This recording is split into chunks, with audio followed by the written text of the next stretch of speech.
সবার চেহারাটা কিন্তু একটু গম্ভীর, হ্যাঁ, আর মনে হইতেছে যে ময়রা গেছে। 12 বছর হয়ে গেছে খেলতেছো, এই সিচুয়েশনে অনেক পড়ছে লাইফে, ঠিক না? যেহেতু কন্ডিশন আমাদের ফরে, টিমও আমাদের ভালো, আমরা কিন্তু 40 নম্বর ওভারও কিন্তু আমাদের ম্যাচ আমাদের হাতে ছিল, কিন্তু আনলাকি যে আমরা জিততে পারিনি।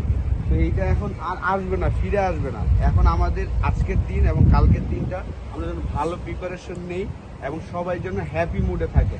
সবার চেহারাটা কিন্তু একটু গম্ভীর, হ্যাঁ, আর মনে হইতেছে যে ময়রা গেছে, মরার শেষ, এইটা যা হওয়ার হয়ে গেছে।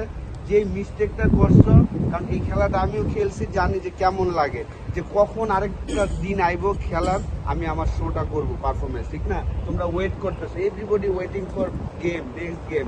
সো আমার মনে হয় যে আজকের ট্রেনিংটা এইভাবে করবো। আর দুইটা ম্যাচ আমরা দেখছি কি আছে এই জায়গায়, 137 to 140 ম্যাক্সিমাম। ফার্স্ট গেম 123 হয়েছে, আমাদের সাথে হয়েছে 132।